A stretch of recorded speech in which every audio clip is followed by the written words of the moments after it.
প্ৰলোভন বা বিভিন্ন মিছা প্ৰতিশ্ৰুতি বা আমাৰ বিশেষকৈ বৰক্ষেত্ৰী অঞ্চলৰ সংখ্যালঘু লোকক বিজেপিৰ ভয় ভাবুক দি তেনেকুৱা বিভিন্ন কথা কৈ সংখ্যালঘুৰ সকল দ্বিতীয় অঞ্চলক ভোট বেংক হিচাপে ব্যৱহাৰ কৰি আছে আৰু ৰাইজে লাহে লাহে বুজিছে উন্নয়ন বিকাশ যদি সম্ভৱ হয় ভাৰতীয় জনতা পাৰ্টিৰ নেতৃত্বাধীন চৰকাৰ আৰু হিমন্ত বিশ্ব শৰ্মাৰ নেতৃত্বতে হ'ব এই কথাখিনি আজি সৰ্বত্ৰ ৰাইজে বুজিছে আৰু সেইকাৰণে ভাৰতীয় জনতা পাৰ্টিত যোগদান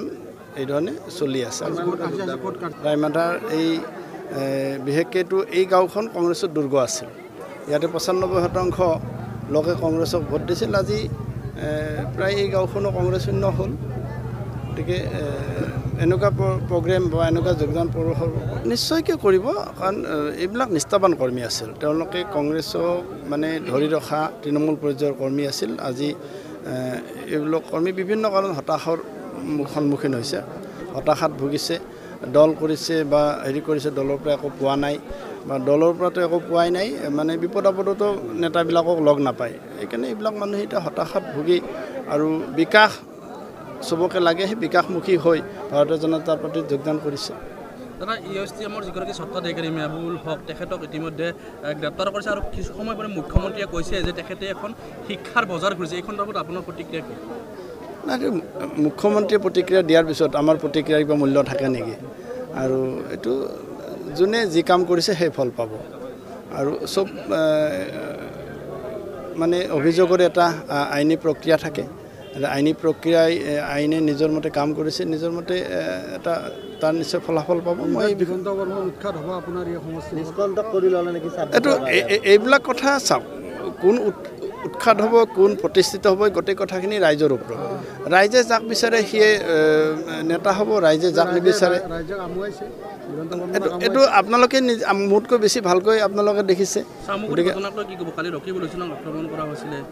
নাই স্বাভাৱিকতে তেনেকুৱা ঘটনা আমি কামনা নকৰোঁ কোনো জনপ্ৰতিনিধিয়ে হওক বা যিকোনো ব্যক্তিয়ে নহওক কিয় তেনেকুৱাকৈ আক্ৰমণ কৰাটো এইটো নিশ্চয়কৈ এইটো ভাল কথা হোৱা নাই আমাৰ দলেও কৈছে মুখ্যমন্ত্ৰীয়েও কৈছে তাৰ উচিত তদন্ত হ'ব দোষীক শাস্তি দিয়া হ'ব বিপ্লৱ শৰ্মাৰ যিখন প্ৰতিবেদন সেই প্ৰতিবেদনক কি ক'ব ইতিমধ্যে কেইবাগৰাকীও এনেকুৱা নাম ওলাইছে নাই সেইবিলাক কথা আমাৰ মুখেদি কোৱাৰ কোনো প্ৰয়োজনে নাই বিপ্লৱ শৰ্মা এগৰাকী তেওঁ অৱসৰপ্ৰাপ্ত ন্যায়াধীশ বিভিন্ন মানে সাক্ষ্য তেওঁ গ্ৰহণ কৰি এটা প্ৰতিবেদন প্ৰস্তুত কৰিছে এই প্ৰতিবেদনৰ ওপৰত আমি প্ৰশ্ন তোলাটো এইটো উচিত কথা নহয় নহয় এইটো কথাটো স্বাভাৱিকতে বিজেপিয়ে কোনোদিন আগতো কৈছিলে মোদী ডাঙৰীয়াই কৈছে সবকা সাথ সবকা বিকাশ আমাৰ হিমন্ত বিশ্ব শৰ্মা ডাঙৰীয়াই কৈছে যে আমি সংখ্যালঘুৰ ভোট বিচাৰি আমি নাযাওঁ কিন্তু সংখ্যালঘুৰ কাম কৰিম যিদিনাখন বুজিব সেইদিনাখন সংখ্যালঘু নিজে নিজে আহিব নাই সেইবিলাক কথালৈ আমি ক'বলৈ এইবিলাক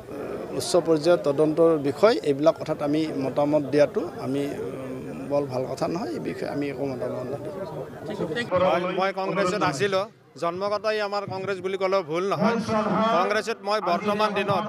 আজিৰ দিনত বৰভাগ ব্লক কংগ্ৰেছৰ চেয়াৰমেন হিচাপত আছোঁ মানে তেজৰাৰ হিচাপত আৰু বৰভাগ সংখ্যালঘুৰ চেয়াৰমেন আছিলোঁ গতিকে আজি মই এই মিডিয়াৰ যোগেদি মোৰ যিখিনি দায়িত্ব আছিল পদবী আছিল সেই পদবীখিনি মই আনুষ্ঠানিকভাৱে ত্যাগ কৰিলোঁ আৰু আজি এই সুযোগতে মই ভাৰতীয় জনতা পাৰ্টিত মই যোগদান কৰিলোঁ কিহৰ বাবে মানে এইটো চাওক আজিকালি মানে আমাৰ যিখিনি মৌলবাদী আছে তেওঁলোকে মানে এটা কথাই বুজাব বিচাৰে যে মানে কি বিজেপি মানে হিন্দুত্ববাদী দল এইটো আমি প্ৰমাণ কৰিব বিচাৰিছোঁ যে বিজেপি মানে হিন্দুত্ববাদী দল নহয় ইয়াত মানে বহুত সংখ্যালঘুৰ মানুহেও ধুনীয়াকৈ কাম কাজ কৰি চলি আছে আৰু আজি আমাৰ এই সমষ্টিটোত দিগন্ত বৰ্মন ডাঙৰীয়া MLA থাকোঁতে যিমানখিনি কাম হৈ আছে আমাৰ নাৰায়ণ ডেকা ডাঙৰীয়া প্ৰাক্তন নাৰায়ণ ডেকা ডাঙৰীয়াই ইয়াতকৈ বেছি ভাগে ভাল কাম কৰিছিলে আজি আমি দুৰ্ভাগ্যজনক বিষয় যে নাৰায়ণ ডেকাই যেতিয়া এই সমষ্টিটোৰ বিধায়ক হিচাপে হাৰিছে কিন্তু আমাৰ বৰভগীয়া ৰাইজে অতি মানে দুৰ্ভাগ্যজনক হিচাপে ভুগি আছে সংখ্যালঘু ৰাইজৰ যুৱক হিচাপে সংখ্যালঘু ৰাইজক কি ক'ব আপুনি সংখ্যালঘু ৰাইজক মই এটা কথাই বাৰ্তা দিব বিচাৰিছোঁ যে বিজেপি মানে কোনো হিন্দুত্ব দল নহয় বিজেপি চৰকাৰ থাকিলে আমাক যিখিনি সংখ্যালঘু সমাজত যিখিনি দায়িত্ব দিছে যিখিনি চৰকাৰী আঁচনি দিছে সেই আঁচনিখিনি বহুত ধুনীয়া হিচাপে পাইছে